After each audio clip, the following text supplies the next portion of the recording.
The European Breeders' Fund. Amy won last year by Al Boom Photo, who you will see in your half-4 race, the Ryanair Gold Cup. 8 runners going to the post, headed by the Robin de Shonk gelding Blow by Blow, who won the Martin Pipe Conditional at the Cheltenham Festival 16 days ago. Jack Kennedy will ride. 2, Duke de Ginevra is your current market leader and will be steered by Paul Town. And 3, Jets, Robbie Power. Mount Hanover is number 4 for Dylan Robinson. 5, Pallasator, the motivator gelding for Davy Russell on board. 6, Real Steel is David Mullins. 7, Riders on the Storm, Tom Taft trains. JJ Slevin will ride. And number 8, Scarpetta, the one that Willie gave favourable mention to the gelding by Soldier of Fortune, 4th at the Cheltenham Festival, 4-1 this morning, 7-2 on track, Tom Lee. And now it's clear second favourite. Well, here's a little teaser for you, because the great W.P. Mullins suggesting the best of his 3, Scarpetta, who finished ahead, don't forget, of Duke de Ginevra in the race won by Sam Crow there at the Cheltenham Festival. However, the market and Paul Townend choose the latter, Duke de Ginevra, very well backed, whereas Scarpetta is relatively easy to back. Throw into the mix Blow by Blow, the Martin Pipe winner, you've already got quite a compelling mixture. However, the money horse actually at bigger prices, 10-1 into 7-1, is not either Duke de Ginevra, Scarpetta or Blow by Blow. It's number 3, Jets, who's actually down in grade, a fresh horse with the hood applied for the first time today. Could it be the angle that those horses who had tough races in Cheltenham might be going to the well again too soon? The market paying great respect to Duke de Ginevra, but if you want the outsider, that's Mrs. Harrington's horse, number 3, Jets, 7-1 from 10-1. The market also indicating Blow by Blow, the horse that won at the Cheltenham Festival, 5-2 this morning and is now out to 9-2. We'll keep you posted.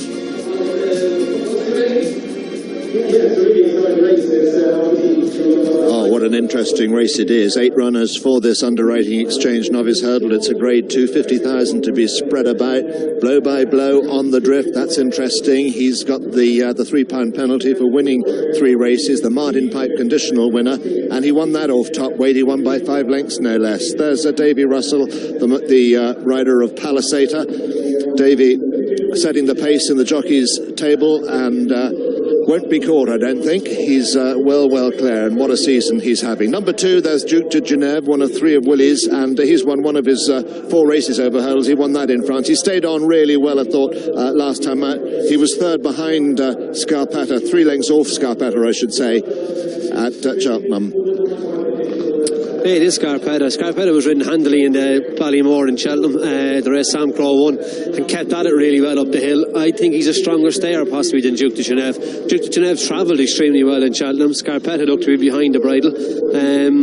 Pretty tough call, but I'd be 10 in degree with Willie. I'd prefer 8.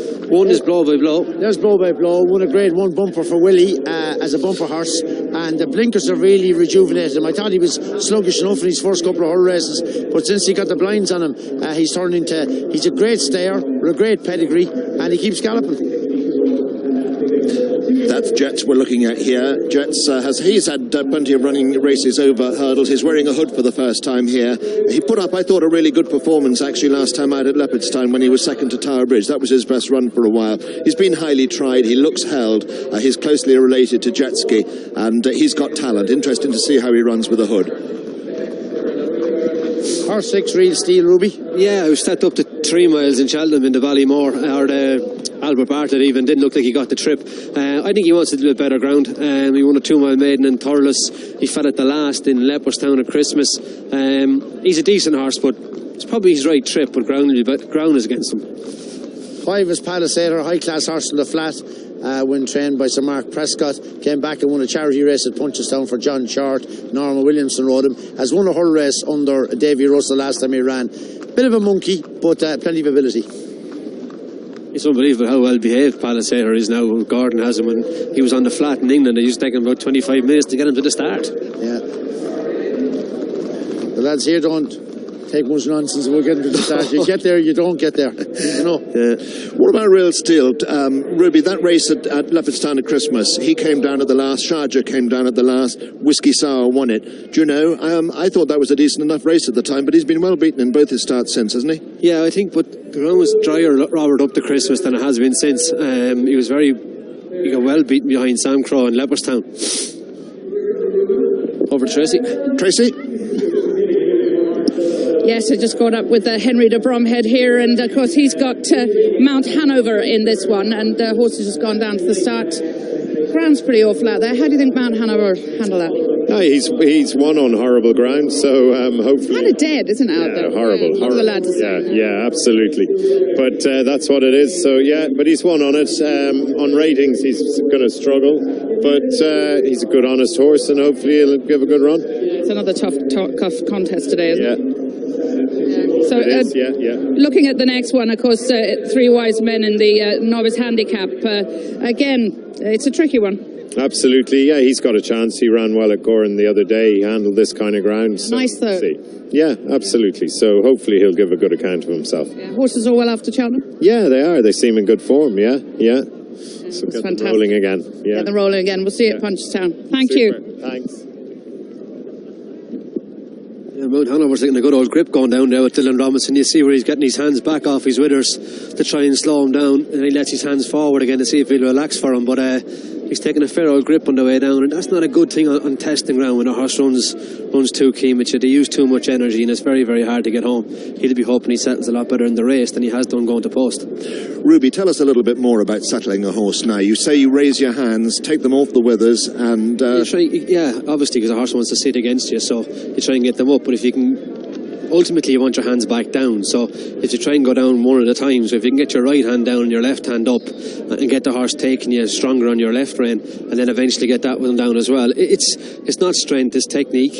Strength of it doesn't work. I mean, 10 stone or 10.5 stone is not physically going to stop a half a ton of horse flesh, so it is technique. But it's as little moving as you can. You see there's Paul going on Duke de Genève, and he's sat against his two hands and he's trying to get them down as gently as he can, get the horse to feel his hands on his neck and relax underneath him. But he's good and alive, and he ran very alive. He was outside me all the way in the Ballymore. He'll need to switch off better today than he did in Cheltenham to get this trip around here on this ground. It was my biggest fear when I was riding for your dad in the charity race that I'd get run away with on the way to the start. You rode Lady Might. That's right. Yeah, she wasn't going to run away with at the start. or on the way back. I used to ride her. Yeah, okay. We'll leave that subject. Well, Andy, you're down that way. Yeah, we're back down again once more at the 2.5 mile start for the Underwriting Exchange Novice Hurdle, and a couple of these did come down very keen actually. Riders in the Storm, you can see there, who's having a look at the hurdle. He was one of those. Ruby was chatting about settling horses. He came down very keen, and so did the one beside him, Dylan Robinson on Mount Hanover. So in behind them you can see Jets getting its skirt checked, and the other two who are already down are Pallasator, who's a fine big good looking horse, running in the colours of Qatar Racing, who don't have too many runners over hurdles. And this fella himself was a late recruit, a 9-year-old having his first season over hurdles. And on the far side of him, a long way off there, is the favourite Blow by Blow, who won the Michael Purcell under Rachel Blackmore, and last time won the Martin Pipe Conditional under Donna Myler. But today Jack Kennedy is back on board, and in front of us there, and looking in very good condition and fit, is number 6 Real Steel with David Mullins.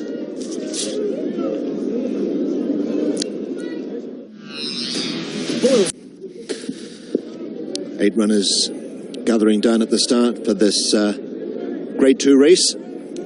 50,000 spread about. Richard Pugh is our commentator, and Duke de Genève is the 2-1 favourite. Ted, is he your fancy? Well, I thought he was. I just thought he ran a bit keen in Cheltenham all the way. I thought if he settled, he would be the best horse in the race, but he's got to settle again. Just watching him go to start there, I think he's in a go kind of frame of mood rather than a settled mood. He went down keen enough with Paul, but I'd say Paul will walk him out slow and tuck him in and get him switched off. He's an interestingly bred horse. He's by Bucks Boom. Bucks Boom is an own brother to Big Bucks, one of your favourites, Ruby. He was a wonderful horse, yeah. It looks like Scarpetta's going to make it, but the way Mount Hanover went down, I wouldn't be surprised if he takes it off him relatively soon.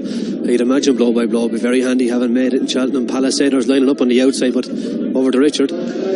That's it, they're racing, and as they head away, it is Scarpetta who takes them along, being followed by Mount Hanover, who was a little bit keen going to post, who's going to possibly take over on the short run towards flight number 1. They're being followed in third by Pallasator, who's wider out. Blow by Blow sits 4. The grey Duke de Genève is next, and they're being followed by Jets in the bright orange jacket. Just outside this one is Riders on the Storm, and the early back marker is Real Steel. Heading on now towards the first before the turn into the straight first time, and it's Scarpetta.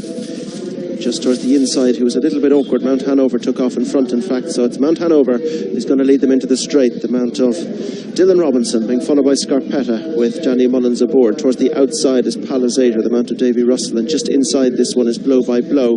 Jack Kennedy takes the mount, and this group of 4, 2 to 3 lengths in front of Jets, Robbie Power. They're being followed by Real Steel and David Mullins, and then just behind this one, towards the outside, is Riders on the Storm, JJ Slevin, who's just sitting on the outside of Real Steel. In fact, Duke de Geneva is towards the wide outside. Towards the inside is Real Steel. So they go out over the first of the 2 flights in the straight, and a little bit awkward there was Duke de Geneva, but they make their way on towards flight number 3. Mount Hanover takes them along. Blow by Blow is second. They're being followed in third spot by Pallasator. Yellow Cap, Scarpetta is next, and then towards the near side, just racing a little keenly, is Duke de Geneva. Towards the inside is Real Steel, and they're being followed by Riders in the Storm as they go now towards flight number 3. Mount Hanover going to lead them over from Pallasator over on the near side as they come up now to past the stands. Mount Hanover for the Henry de Bromhead team, racing in front of, in second, Blow by Blow, Grade 1 bumper winner, Cheltenham Festival winner most recently, being followed in third by Pallasator, once a very useful flat recruit, second to Big Orange in a Goodwood Cup, ridden by Norman Williamson to take a charity race not that long ago. Scarpeta's next, only beaten 5 lengths by Sam Crow at Cheltenham, and then Jets, who's been plying his trade in Grade 1 company and running with credit. Scarpeta's just ahead then of, towards the outside, Duke de Geneva, and this one's being followed towards the back by Real Steel, who of course was a faller at the Leopardstown Festival when you saw those 2 horses coming down together in the Grade 1. And the back marker is Riders in the Storm for Tom Taff, who rode the very first winner of this race back in 1992 on DL. He's also trained the winner, Verrazano Bridge. They're all safely out over that one, and continuing on up the hill, making their way on towards flight number 5, and out front it's Mount Hanover, who leads Pallasator, who's widest out. Blow by Blow is in between. Then towards the inside of Jets is Scarpetta, and they're being followed just in behind by Duke de Geneva. Further back to Riders on the Storm and Real Steel back marker. Out over the next, Pallasator just reaching for that one as they race into the top end now, making their way across to go on towards the next, which are flights 6 and 7, and this the Underwriting Exchange Novice Hurdle Race, this Grade 2 contest where Mount Hanover just shows the way to Pallasator wider out, the mount of Davy Russell, back in third, Blow by Blow, Jack Kennedy, then Jets towards the inside, Scarpetta, Duke de Geneva is close behind, and a couple of lengths to Riders on the Storm, and Real Steel last of all. Turning at the top of the track now, beginning to descend. Pallasator's coming right up on the outside of Mount Hanover. There's not much between them as they begin the downhill run, but Mount Hanover just goes on a length with the inside advantage, being followed by Pallasator in second, and third is Blow by Blow. Jets is racing a little keenly up on the outside as Scarpetta makes a move through to pick up a share of the lead almost on the inside. So meaningful move there by Danny Mullins. Scarpetta goes to join Mount Hanover, and that increases the tempo notably at this point, being followed in third by Pallasator, Jets and Blow by Blow, who are chopping and changing that spot now. Duke de Geneva is next, break to Riders on the Storm, and just being niggled along at the back is Real Steel. They continue across the far side now, making their way on towards 4 from home. And Mount Hanover regains the clear lead by about a length or so to Scarpetta, still has this inside. Back on third is Blow by Blow, with towards the outside Pallasator going up on the outside. They're very tightly bunched, this leading group of 4, and they've opened up a 3-length break to Jets. Duke de Geneva is next, and they're being followed by Riders on the Storm, back marker Real Steel. Mount Hanover almost joined on either side there. Blow by Blow goes right up on the outside now, and it's Blow by Blow with Pallasator coming through to pick it up again. They're chopping and changing a lot, the leading quartet, but Mount Hanover is pretty consistent there. Pallasator is notably taken wide. Blow by Blow is now sitting third, with Scarpetta dropping back to 4. Mount Hanover's coming under pressure. Jets is next. Riders on the Storm is trying to get closer with Duke de Geneva, making the way on now towards the third last. Tightly bunched the leading group of 5 or 6 now, as Blow by Blow is the centre. Pallasator's wide. Scarpetta's the inside. Pallasator possibly landed in front. Real Steel pulled up there, making their way towards the home turn to 2 to jump.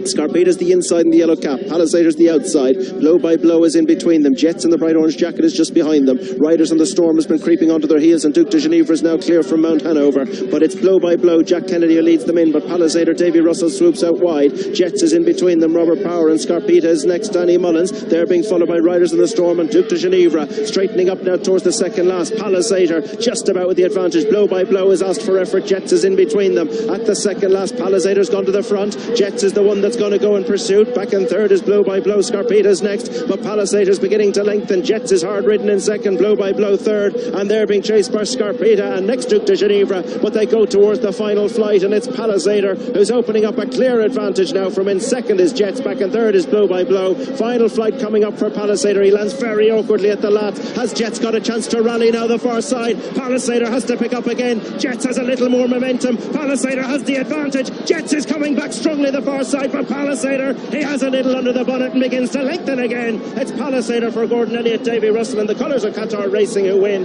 Back in second is Jets, back in third is Scarpetta, blow by blow, Duke de Ginevra, and they're being followed in by Riders on the Storm, who was the other finisher because Mount Hanover pulled up. But this one goes to Pallasator, number 5 in your car, Davy Russell aboard in the colours of Qatar Racing, bred by Newson's Park and trained, of course, by Gordon Elliott. Oh, what a race it was, what a race. It was cat and mouse into the straight, but Pallasator had more when it mattered and runs out the winner. Ruby. Evie. Sorry. Well done, Davey. You had a fantastic Cheltenham Festival and off the mark again here. I tell you, I was looking at my rides and I was wondering where I'd get a winner out of the day. But all credit to the team. What a job they've done this horse. Keith Dunnu, very important. I know he's after riding a couple of winners in Mallow, but he was the main man with this horse because he was very quirky. And Gordon. Even down at the start, he did look a bit quirky still. Yeah, but he's enjoying himself and he loves jumping, and we nearly threw it away at the last there because he was very idle. So it's extremely unusual for a horse to go hurdling at this stage of their career. At his age as well, I think he's 9 or 10, so fair play to Sheikh Fahad for taking a chance and doing it. It was great call. And you seem to go very wide there, keeping out for the better ground. It's getting cut up. No, I wanted to give him a bit of room. He's just got one big huge stride, and I just wanted to give him room. I didn't want to stop his stride. Well done, Dave. Thanks, Andrew. Well done, Gussie. Oh, Davy Russell is on fire. Of course, he rides Dunicus tomorrow in the Biosports Irish National, and he rides a 12-1 winner on Easter Sunday at Fairyhouse, the underwriting exchange novice hurdle, completing a tribble across the cart tribble for G. Elliott. So far, 2 winners down in Cork, both steered by Keith Donoghue. Pallasator, the motivator gelding, wins at 12-1. Second, Jets at 5-1 from an opening show of 8-1, and third was number 8, Scarpetta at 100-30. At 350-1 tribble for Gordon Elliott. We have the runners and riders from Cork here. The 3:30, the Imperial Call Chase, of course, named after the Fergus Sutherland trained Gold Cup winner. 32,500 won last year by our very own Andrew McNamara's Val de Ferbay, who's back to defend his crown, and he is number 1, the mount of Brian Cooper, Val de Ferbay. 2, Mala Beach, Dennis O'Regan riding. 3, Sumus Novice, Jonathan Burke riding for his dad, Liam. 4, The Winkler, Donna Myler riding for Owen Dial. And number 5, Westbridge, is Philip Enright representing Robert Tyner. And Mala Beach is your 7-4 on favourites. And they're racing in the Imperial Call Chase. Jerry Hannon has the call. Bay.